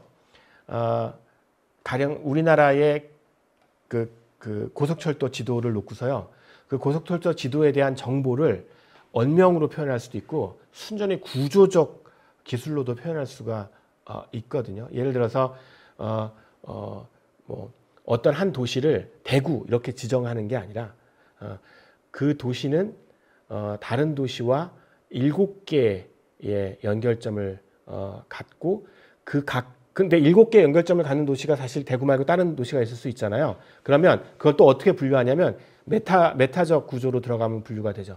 그 7개의 연결점을 갖는데 그 연결점의 끝이 각각 다 2개 이상의 연결점을 갖는 도시들과 연결되어 있는 도시, 뭐 이렇게, 그러니까 직접적인 디스크립션을 하나도 주지 않고 순전히 구조적인 방식으로 모든 지식들을 다 그대로 보존할 수 있습니다. 그러니까 그런 방식, 사실 이게 영향력이 굉장히 큰 게요. 요즘에 그 이후에 이제 컴퓨터 공학이나 이런 쪽에서 사실은 저런 어떤 구조적, 그걸 이제 스트럭처럴 디스크립션이라고 하는데, 그리고 그 이후에 논리학 발전에도 굉장히 큰 영향을 끼쳤습니다. 제가 이런 말씀을 드리는 게, 여러분들이 이제 과학 철학 그러면 쿤 이전의 과학 철학에 대해서는 그 까마귀는 검다 뭐 이 정도의 그거 과학 철학만 맨날 들어오셨을 테니까 이런 얘기는 한 번도 아마 들어보신 적이 없으실 거예요. 근데 사실은 정말 이런 연구가 활발하게 이루어졌는데, 미국이라는 나라가 무서운 나라인데 거기 딱 갔더니 이제 이런 얘기 하기가 힘들어지는 거죠. 그래서 슐릭의 과학 철학만 살아남게 했는데, 슐릭 과학 철학이 여러분이 제일 익숙하신 거예요. 우리가 기초 언명이 있어요. 우리가 직접 관측할 수 있는 거. 그럼 그 기초 언명에 논리적 관계가 있고, 그거에 입각해서 일반화가 이루어지고, 일반화된 것들 또 일반화, 그래가지고 그걸 체계화시키면 그게 과학 지식이다 하는 식의 어떤 생각들입니다. 자, 그래서 그 슐릭의 유명한 얘기가 이제 논리 실증주의의 대표적인 주장으로 연결되는 검증 원리죠. 즉 뭔가 과학적으로 유의미한 주장은 그 주장을 이 참인지 거짓인지를 알 수 있는 방법을, 경험적 방법을 제시해야 된다. 그렇지 않으면 그거는 과학적 의미가 없다 하는 생각이 검증 원리입니다. 이 검증 원리는 사실은 슐릭이 제일 처음 제시한 형태로는 유지가 될 수가 없었어요. 그래서 논리 실증주의가 논리 경험주의로 넘어가게 됩니다. 왜냐하면 당장 과학에서 굉장히 많이 사용되는 경향성 개념들, 예를 들어서 그 프레자일, 부서지기 쉬운 이런 개념들을 검증 원리적으로 그 설명하기가 어렵습니다. 왜냐하면 부서지기 쉬운이라는 거는 어떤 조건 하에서는 반드시 부서진다는 뜻이 아니거든요. 확률이 들어가야 된단 말이에요. 그러니까 부서지기 쉽다는 거는 이런 조건 하에서 부서질 수도 있고 안 부서질 수도 있는데 부서지기가 좀 더 쉽다는 얘기잖아요. 이거를 당시 논리학으로는, 즉 1차 수로 논리학으로는 설명할 수가 없어요. 확률이 들어가야 돼요. 그래서 사실은 슐릭 이후에 논리실증주의 과학 철학은 확률 논리에 굉장히 집중하게 됩니다. 왜냐하면 그 전까지는 그냥 1차 수로 논리학이 이런 논리적 연역 관계만 가지고 과학을 다 이해해 보려고 했더니 안 되는 거예요. 과학에는 확률이 너무 많이 등장하고 그 확률은 검증 원리가 직접적으로 적용이 안 되는 거죠.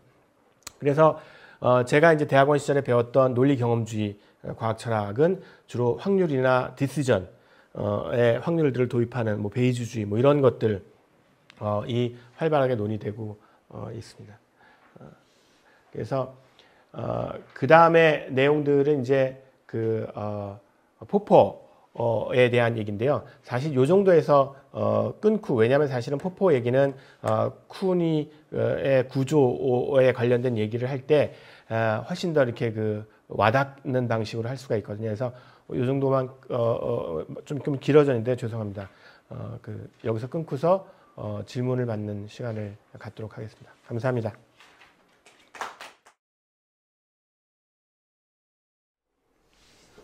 예, 좋은 강연에 이어서 좀 짧은 시간이지만 토론이 또는 그 질의응답이 이어지겠습니다. 예, 저는 그 2부 사회를 맡은 김영대학교 권대중입니다. 제가 그 과학철학 전공자를 볼 때마다 항상 느끼는 건데, 좀 저같이 주로 그 역사 중심으로 공부했던 사람들에 비해서 진짜 반짝반짝, 그 영어로 하면 브릴리언트하다 그러죠. 제가 이제 그 주로 뭐 칸트, 뭐 헤겔 이쪽 뭐 독일 근대 철학 공부하는 사람들하고도 많이 모이지만 또 다른 그 뭐 프랑스나 영미 전통에서 공부하신 분들도 종종 만납니다. 그래서 제가 좀 성격이 까칠해서 남 칭찬하기를 별로 안 좋아하는데, 근데 정말 그중에 예외로 저보다 좀 젊으신데 저보다 뭐 학교로 치면 후배임에도 불구하고 제가 정말 존경하고 볼 때마다 이 사람한테는 많이 배워야겠다라고 생각하는 분이 바로 이상욱 선생님입니다.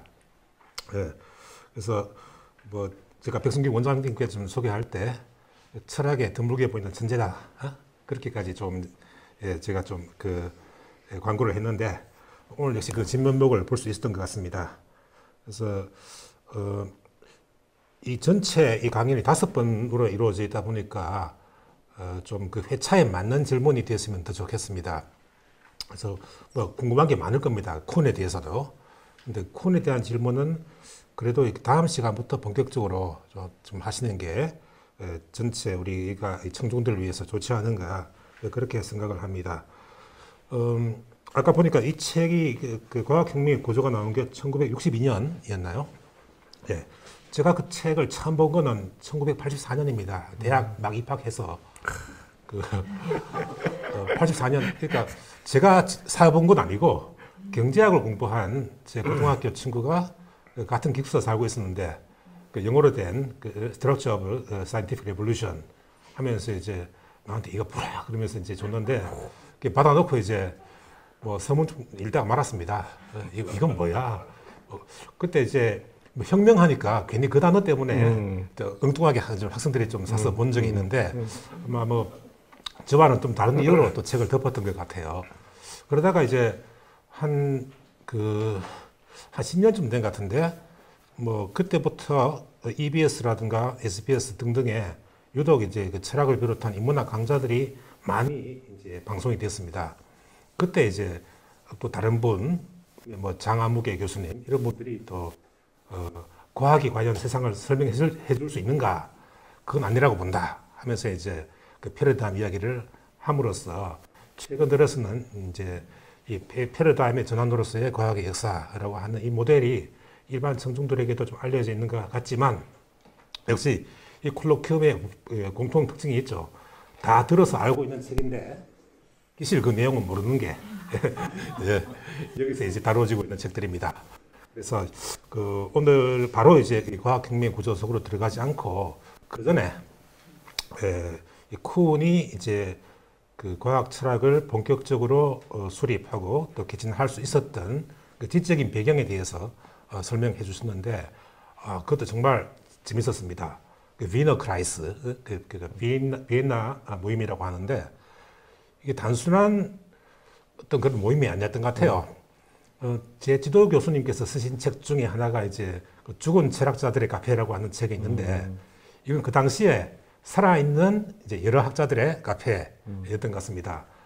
정말 이게 가상도 아니고 실제로 좀 비유를 하자면 진짜 각 분야의 어벤져스들이 모인 것 같아요. 그러니까 어떤 학문적 어벤져스.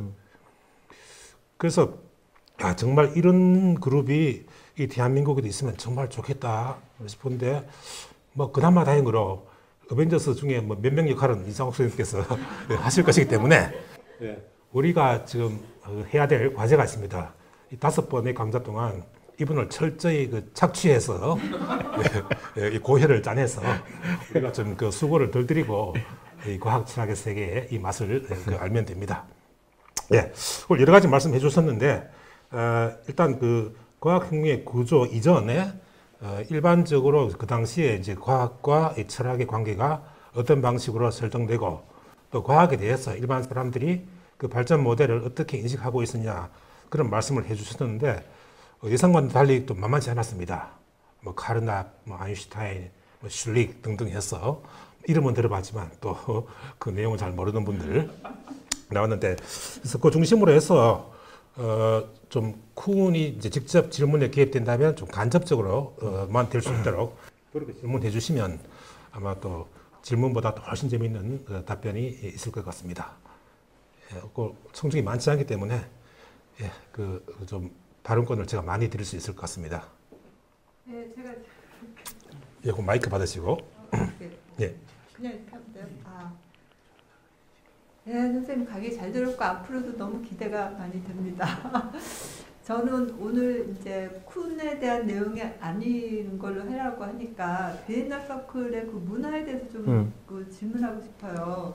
그러니까 뭐 많이 아는 것도 아니고 일반인으로 어떤 생각이 드냐면 어떻게 물리학자가 그런 철학에 대한 관심이 그렇게 많고 그게 그냥 거의 문화처럼 그렇게 되어 있고 제가 듣기로는 아인슈타인 뭐 바이올린도 잘 켰다고 그러더라고요. 그러니까 예술, 인문, 철학, 그 다음에 자연과학, 물리학 이게 막 서로 섞이면서 했었던 게 그 당시에 그 상상력을 촉발시키는 굉장한 기제였다는 생각이 들어요. 근데 지금 한번 보세요. 우리나라뿐만 아니라 전 세계 어느 대학을 가도 물리학자가 철학하는 사람 난 못 봤어요.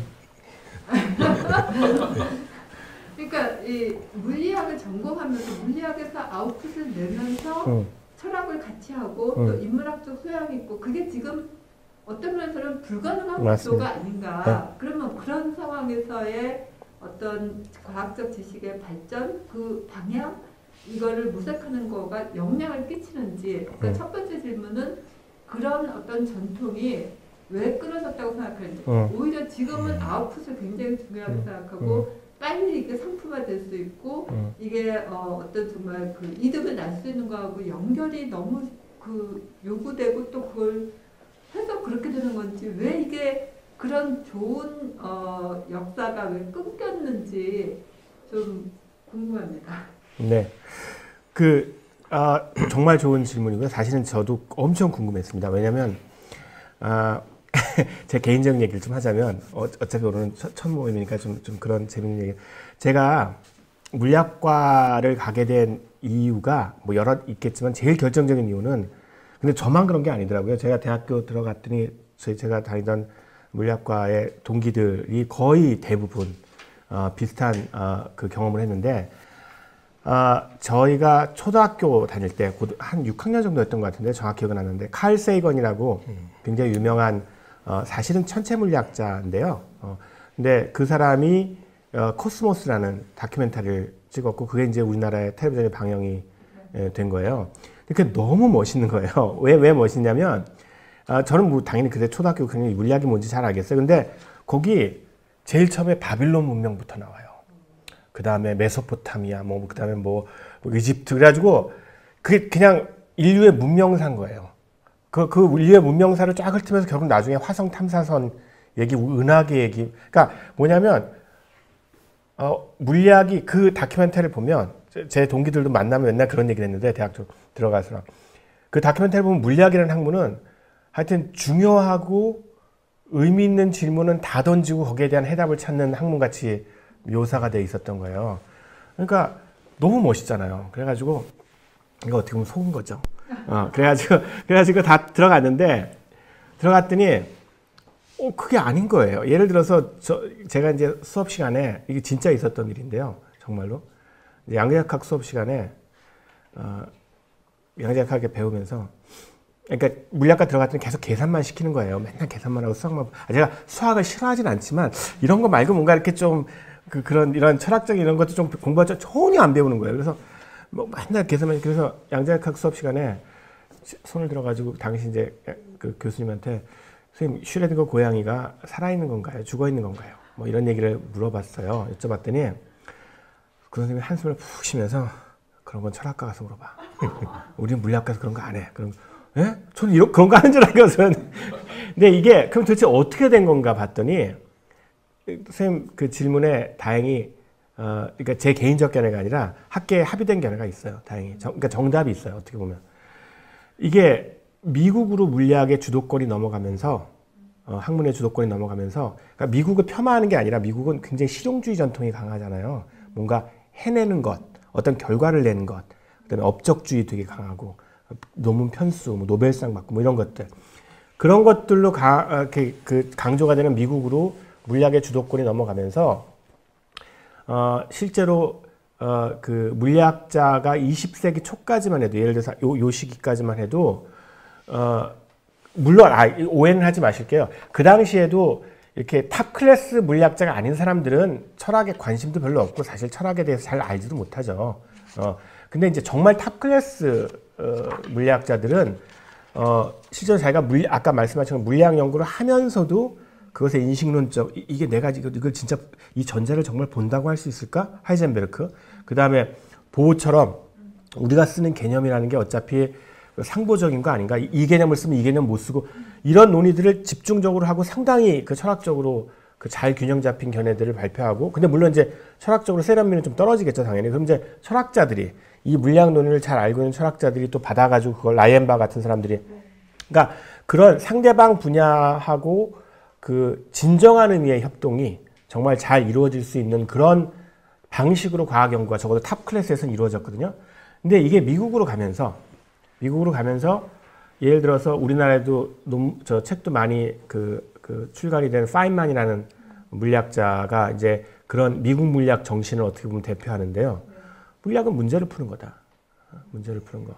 근데 어차피 파인만이 거기다 그 유명한 책이 하나 있는데 파인만이 쓴 대중적 책 중에서 The Character of Physical Law라고 해가지고 물리학의 법칙의 성격이라는 책이 있어요. 거기서 이제 일종의 파인만식 과학 철학을 한 거죠. 물리학의 법칙은 도대체 어떤 의미를 갖는가. 근데 거기서 뭐라고 그랬냐면 파인만이 양자역학이 세상이 정확히 어떻게 돌아가는지 도대체 양자역학적으로 보면은 저 전자가 입자적 특성도 가지고 파동적 특성도 가지는데 그게 어떻게 가능한지 나도 모르겠다. 나 상당히 노벨상도 받고 되게 뛰어난 물리학자인데 나도 모르겠다. 어떻게. 근데 상관없다 그래요. 왜? 그거 몰라도 우리는 물리학을 사용해서 뭐 달에 사람도 보내고 수많은 일들을 할 수 있으니까. 그러니까 실용주의죠. 그러니까 어떻게 보면 좀 저급한 실용주의인데 왜냐하면 퍼스나 제임스는 그렇게 그 아주 극단적인 방식으로 실용주의적으로 생각하지는 않았는데 어쨌든 그 미국 과학계의 생각들이 그게 철학적으로 정확히 어떻게 되는 건지 몰라도 상관없다는 거죠. 왜냐하면 그걸로 계산해서 물건 만들고 실제로 작동하게 하면은 되니까. 근데 그 시기에 그런 생각들이 막 펼쳐나가던 60년대, 70년대에 물리학을 미국 가서 배워오신 분들이 제 선생님이셨어요. 제가 80년대 후반기 대학 다닐 때. 그러니까 그분들은 한심한 거예요. 왜 그런 쓰잘데없는 질문을 하는 거죠. 그냥 문제나 풀지. 그래서 제가 그런 이유에 대해서 사실은 관심을 가지고 찾아봤더니 실제로 미국 물리학계조차도 1950년대에는 물리학과 박사 논문 자격 시험에 이런 문제가 나왔어요. 진짜 제가 봤는데요. 미국 버클리 대학 박사 논문 시험에 이런 문제가 뭐냐면 양자역학에 따르면 실제가 정말로 존재하는가? 무슨 철학 논문 같죠? 그런 문제가 실제 출제됐어요. 물리학과에서. 근데 그게 50년대에 딱 끊기는 거예요. 그러면서 물리학이 주도권 이제 50년대 이후로 미국 넘어가. 그래서 60년대부터는 그런 문제 절대로 안 나오고 말씀하신 것처럼 지금은 예를 들어서 카르납이나 슐릭이 물리학과에서 박사학위를 받고 철학과에 취직한다거나 아니면 카르납이 철학과에서 박사학위를 받았는데 일반 상대성 이론에 대한 논문으로 그거는 철학과는 여전히 가능하지만, 그러니까 적어도 물리학과로 거꾸로 들어가거나 그런 일들은 거의 불가능해졌죠. 지금 말씀하신 것처럼 그 말씀 맞는데 우리나라만 그런 건 아니고요. 그 미국 물리학계가 전부 다 전 세계로 퍼졌기 때문에 지금은 완전히 분리가 됐어요, 사실은. 주로 2차 세계대전을 기점으로 삼지 않으면 대충 그렇죠.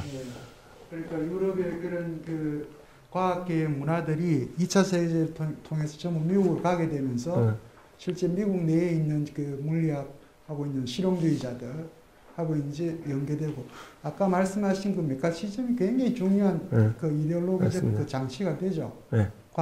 미국 과학계에서. 그러니까 지금은 이제 뭐 물리학 이렇게 얘기하면 기존에 유럽에서 보여줬던 유럽에서의 물리학은 어떻게 보면 자연 철학이잖아요. 자연 철학이죠. 1차 세계대전까지만 하더라도 그 흐름과 풍토들이 다 있었던 거고. 그러니까 지금은 이제 뭐 2차 세계대전 끝난 이후에 모든 자연과학 영역은 미국식 방식으로 제도가 되고 철학도 지금 또 마찬가지잖아요. 사실은. 미국에서 생산해내는 철학의 방향으로 이렇게 재편되고 있는 그런 상황이니까 이거는 과학의 영역뿐만이 아니라 우리 철학 영역에서 다시 한 번 더 고민을 해야 될 지점인 것 같아요. 이거 단순히 그렇게만 이 과학의 영역 미국의 모든 게 해결된다라고 하는 것이 아니라 이 철학 영역 부분도 새롭게 저희들 좀 고민해야 될 지점이 아닌가 싶기도 하고. 예. 그래서 제가 이제 유럽의 과학자들을 만나 보면 여전히 차이는 좀 있습니다. 그러니까 유럽 과학자들은 이런 철학적 주제를 얘기를 하면 재미있어는 해요. 미국 과학자들은 아예 관심 없어 하는 사람들이 훨씬 절대 다수고요. 그러니까 문화적 차이는 분명히 있는데, 근데 이제는 미국으로 주도권을 단순히 넘어간 게 아니라요. 이건 제가 유럽 물리학자한테 직접 들은 얘기인데, 아까 말씀하신 그런 자연 철학 전통이 끊어졌거든요. 유럽에서도. 그래서 유럽 물리학자들도 미국식으로 물리학을 해요. 그렇죠. 예, 그래서 이 문화적으로는 여전히 거기에 대한 공감대가 있지만, 사실은 이게 학문을 하는 방식은, 논문을 쓰는 방식은 완전히 이제 미국 주도로 바뀐 거죠. 그래서, 그 메카시즘 말씀에 제가 생생한 예를 하나 더 드릴게요. 이것도 그냥 재미로 들으시면.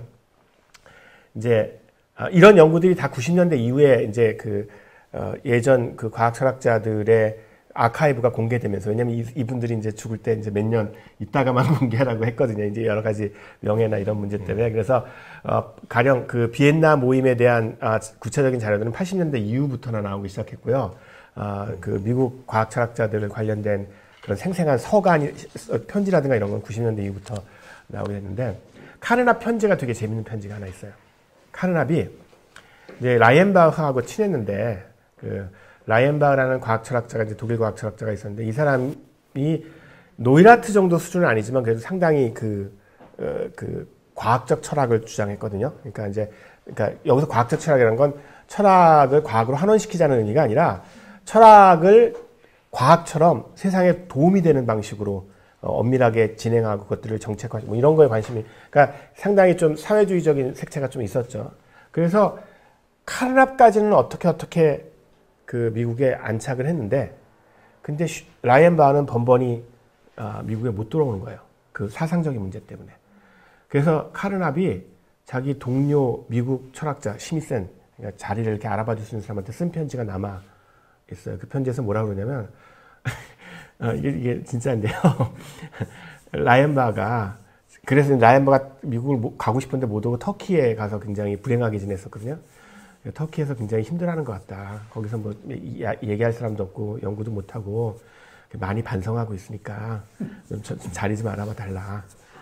그래가지고 결국은 자리를 알아봐줘서 라이언 바가 오게 됩니다. 그러니까 라이언 바가 유럽에서 했던 방식으로 그렇게 사회적인 이슈 이런 거 안 하고 철저하게 미국으로 온 다음부터는 논리 분석만 합니다. 그럼 그런 상황이 물리학의 발전 방향에도 영향을 끼쳤을까요?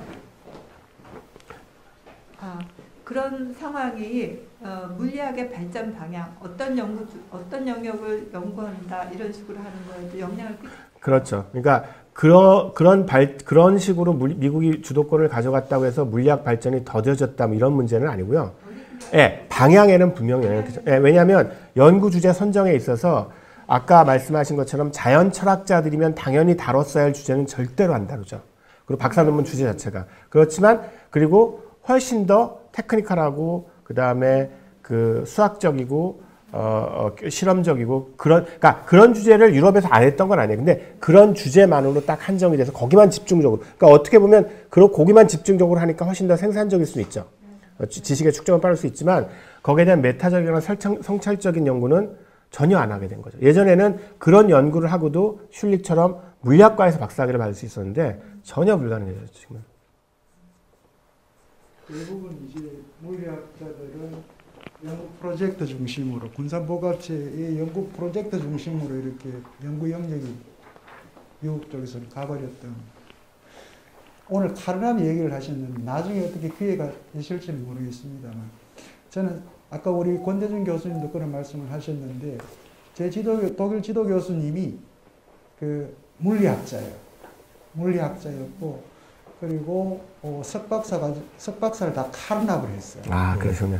그래서 이 카르납의 그 다스 로기시하다, 논리적이다라고 하는 그 개념을 가지고 이분이 나중에 이제 해결을 하게 돼요. 그러니까 해결 자연 철학을 이제 해결 논리학을 가지고 해결 그 자연 철학을 다스 로기시한 부분으로 일종의 구성주의적, 구조주의적 방식으로 이제 그걸 해결의 변정법이라는 이론을 가지고 그렇게 이제 해석해내는 작업들을 이제 하셨던 분인데 철저하게 철학적 시에는 그 카르납의 영향을 받고 그걸 통해서 이제 해결을 오게 되는 그런 과정을 밟는 걸 봤거든요. 그러니까 그분이 38년생인데 그러니까 독일에서 그 연배에 공부를 하신 분들은 기본적으로 그런 자연 철학적 그 공부 방법론을 갖고 있다는 거죠. 그 비니서클과 같은 그런 이 자장 안에서 공부를 했다는 걸. 참고로 그 반투슈나드 교수가 그 아헨 그 철학 연구소 거기에 부임할 때도 아마 그 공식화된 그 자리의 명칭이 이제 그 우리 편지라면 과학 철학 쪽이었잖아요. 독일말로 그 비센샤프트레. 비센샤프트레. 예, 그쪽이었고. 예. 그렇군요. 예, 그 질문과 연관해서 저는 또 이재성 교수님이 또 그 질문 하실 줄 알았는데 저는 아무래도 또 약간 이 세계 자체를 좀 객관적으로 뭐 논리적 구조에 의거해서 뭐 존재하고 있다라고 믿는 크게 봤을 때 뭐 그런 어떤 그 조류를 지지하는 편인데요. 그 카르납 책 제목 그 세계의 논리적 구조라고 했는데 거기서 논리적이란 말이 이제 정말 세계 자체가 논리적이다 그런 의미가 아니고 좀 도구적이다라고 했는데 거기서 제가 조금 궁금한 점이 생겼습니다. 그 우리가 세계를 바라보는 방식에 불과한 것인가?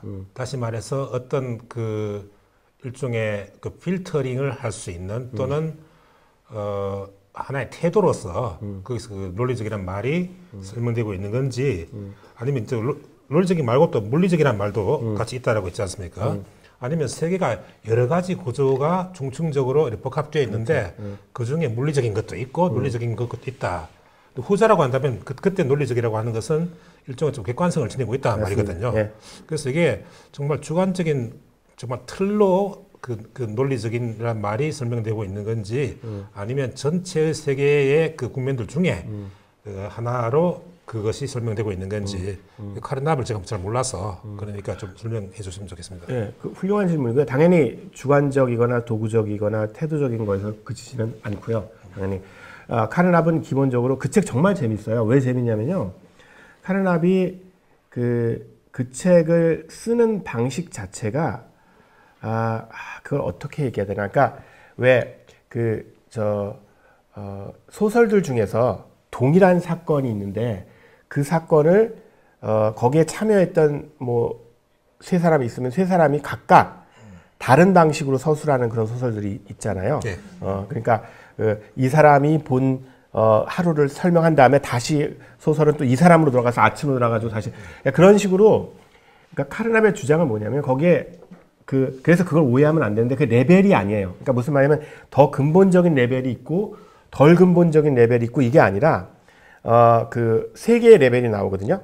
그래서 로지쉐, 그 다음에 오토피지컬, 그러니까 그게 이제 생리학이라든가 이렇게 중간적 그리고 피지컬 이렇게 있는데, 그러니까 요점 뭐냐면 그 실제는 하나인 거예요. 벨트는 하나예요. 근데 이 벨트를 단순히 논리적으로 기술하고 물리적으로 기술하고 그 기술이 아니라 디스크립션이 아니라 선생님 아까 말씀하신 그 중첩적이라는 게 굉장히 마음에 드는 표현인데 이것이 가지고 있는 벨트가 가지고 있는 아우프아우가 단연적인 거죠. 그래서 이 구조를 아우프아우는 그 영어의 스트럭처랑 의미가 다른 거 잘 아시잖아요. 그러니까 아우프아우는 훨씬 더 역동적이거든요. 변화 가능성이 훨씬 많고 스트럭처는 훨씬 이렇게 좀 짜여져 있고 안 변하는 거. 아우프아우는 변화할 수 있거든요. 그러니까 이 세 개의 아우프아우가 논리학의 시각으로 바라보면 이렇게 보이는 거고 그 다음에 물리학의 혹은 일상 사물의 대상으로 보면 이렇게 보이는 거고 제일 재밌는 게 오토피지컬이라는 건데요. 그게 제가 이제 그쪽 그 독일 생리학 쪽 문헌에 익숙하지 않아가지고 정확히 그 내용을 제가 헬몰츠까지는 읽었는데 그 이후에 논의들을 좀 더 공부를 해봐야지 아마 그게 잘 이해가 될 텐데 그러니까 이 논리학과 물리학 중간에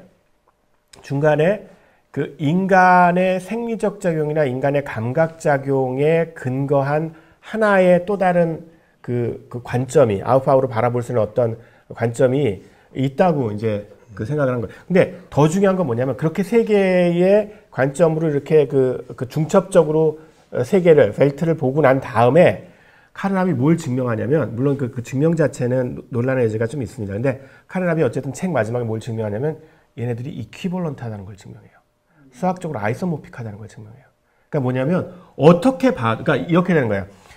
그러니까 논리적 기반을 가지고 그걸 갖다가 세상의 기초인 것처럼 생각하고 그러니까 재밌는 존재론이죠. 논리학이 세상의 기초라고 생각하고 그 위에다가 물리학하고 생리학을 위에 얹을 수도 있고요. 그게 굉장히 어떻게 보면 논리주의자들한테 직관적으로 맞잖아요. 러셀이나 이런 사람들한테 프레게. 그 다음에 물리학을 밑에다 깔고 거기 위에다가 논리학하고 오토피지컬을 놓을 수도 있고요.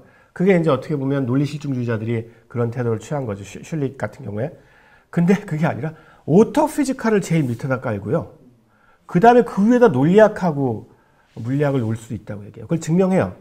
그렇게 세 개가 다 이렇게. 그러니까 결국 뭐냐면 토대주의이긴 한데 그 통상적으로 이해하는 토대주의가 아니에요. 그러니까 존재론적 토대주의가 아니라 인식론적 토대주의. 근데 그 인식론적 토대들이 서로 이퀴벌런트한. 그래서 굉장히 재밌는 책입니다. 그 책. 아우프아우 책. 잘 이해를 못해서 네. 그걸 얘기했는데 지금 보려고 하는 연구 대상이 복잡계이기 때문에 그게 가능한 거 아닌가요? 각각의 다른 측면을 설명할 수 있고 다 맞는. 그렇지만 어느 이론도 그 전체를 다 총괄해서 설명할 수 없는 그것이 그 대상의 특징인데 지금 말씀하시는 게 그렇게 유비해서 이해하셨나요? 아니요, 그게 제가 이제 설명이 부족한 거고 개념이 제가 적절한 개념을 못 찾아서 그런데요. 측면이라는 단어는 그래서 지금 선생님 말씀하신 것처럼 오해의 여지가 있고요, 당연히. 그러니까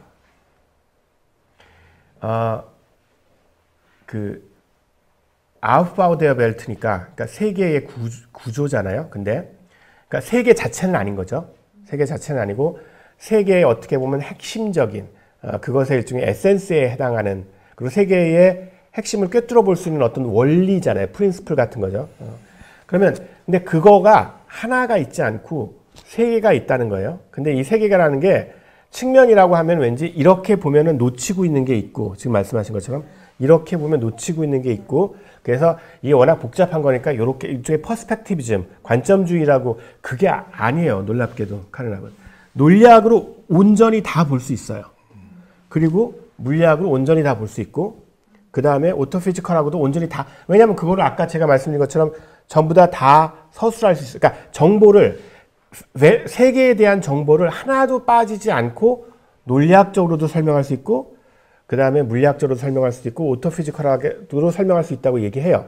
근데 물론 그 책은 제목 자체가 로지시잖아요. 그래서 그렇게 주장하고서 논리학은 아까 제가 말씀드린 대로 그걸 보여요. 증명을 해요. 그러니까 아까 제가 그 말씀드렸잖아요. 대구라는 역을 대구에 대한 디스크립션 하나도 구체적인 디스크립션 사용하지 않고 순전히 논리적 구조적 특징으로 이걸 딱 규정할 수 있다는 걸 보여요. 굉장히 자세하게. 오토피지컬하고 피지컬에 대해서는 그렇게 자세하게 증명은 안 해요. 그 책에서. 근데 할 수 있다고만 얘기하고 그 할 수 있는 대강의 그 라인만 보여주거든요. 그러니까 측면은 아니고요.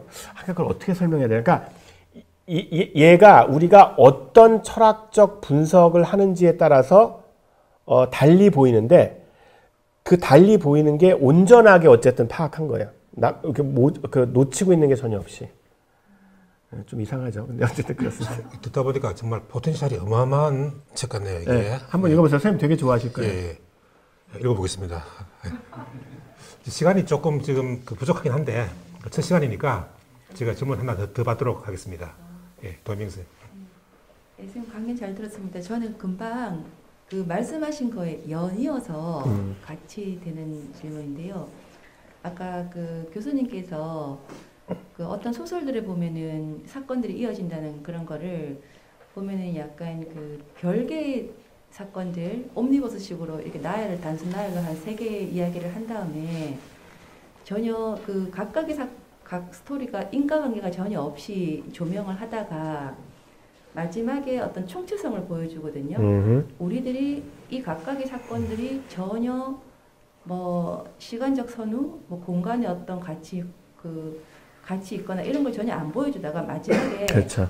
인드라망 혹은 인드라망 그래서 모든 것이 연결돼 있다 뭐 이런 식으로 설명을 하면서 거기서 당신들이 정말 따로따로 놀고 전혀 상관이 없지만 굉장히 크게 이렇게 그 구조를 잡아내면 연결되어 있어 이런 메시지를 준단 말이에요. 그래서 거기랑 연관시켜서 조금 더 설명해 주시면 그 설명이 끝나시면 괜찮고 저는 그 생각이 들었었거든요. 네, 그게 어떤 거를 그런 맥락의 설명을 금방 교수님께서 앞서 그 아웃하고요? 예시를 들으셨잖아요. 아, 예. 저는 그게 언뜻 떠올랐거든요. 쿤이 총체성을 가지고 조망을 하면서 연결되어 있어. 다 설명해낼 수 있어. 저는 이렇게 조금 저는 이해가 됐어요. 만든 이해인지 그런 설명을 좀 더 듣고 싶습니다. 그 재밌는 생각인데요. 뭐 제가 지금 떠오른 생각만 조금 말씀을 드리면, 그러니까 이제 다음 주에 이제 본격적으로 제가 그 쿤이 자신이 경험했던 아리스토텔레스 경험이라는 사건이 있거든요. 자기가 이름도 붙였어요. 그렇게 아리스토텔레스를 읽다가 딱 일종의 에피파니가 온 거거든요. 그래서 근데 그 경험의 핵심이 어떤 거냐면 선생님 말씀하신 거랑 상당히 비슷해요. 그러니까 뭐냐면 그 따로따로 그 아리스토텔레스 문헌들을 읽을 때는 이해가 안 되고 그리고 거기에 이제 하나가 더 붙이는데 그냥 단순히 따로따로 읽어서 이해가 안 되는 게 아니라 요즘 우리말로 하면 선입견이 있었던 거죠. 그게 뭐냐면 쿤이 물리학자였으니까 이미 20세기 물리학을 너무 잘 알고 있었어요. 그러니까 20세기 물리학의 시각으로 아리스토텔레스의 동물학도 읽고 이렇게 읽은 거예요. 그러니까 다 말이 안 되는 거예요. 근데 그냥 말이 안 되면 그냥 옛날 과학자니까 아직 무지해서 그렇다라고 할 텐데 이게 쿤이 이건 뉴턴 관련된 거예요. 뉴턴 읽을 때 되게 짜증났던 얘기를 하거든요. 말이 전혀 안 되는 얘기가 나와요. 한 문단이. 근데 그 다음에는 말이 되는 얘기를 하는 거예요. 그 다음에 또 말이 안 되는 얘기를 해요. 그럼 뭐 그럴 수 있죠. 그렇잖아요. 뭐 틀린 얘기를 하다 맞는 얘기를 하다. 근데 뉴턴에 따르면 이 말이 안 되는 얘기가 말이 되는 얘기의 근거예요. 그 다음에 말이 되는 얘기가 또 말이 안 되는 얘기의 근거야. 그러니까 뉴턴이 그러니까 쿤이 얼마나 황당했을지 보세요. 자기가 보기에는 맞는 얘기 틀린 얘기를 막 섞어서 하고 있는데 뉴턴은 그걸 뭔가 지금 말씀을 딱딱딱 들어맞게 얘가 얘의 근거고 얘가 이어지고 그럼 이게 도대체 뭐지 하다가 이제 깨닫게 되는 거죠. 그 얘기를 다음 시간에 하겠습니다. 예, 우리에게는 또 4번의 강의가 더 남아 있습니다. 물론 또 지나고 나면 좀 아쉽겠지만 일단 오늘 그 멀리 서울에서 이 어려운 그 코로나 시국에 여기까지 오셔가지고 정말 재미있고 내용 깊은 강의를 해주신 이상욱 교수님께 감사드리면서 우리 모두 박수로 인사를 드립시다. 감사합니다. 좋은 감사합니다. 다음 주에 본격적으로 쿤의 세계로 들어가 보도록 하겠습니다. 모두 감사합니다. 네, 감사합니다.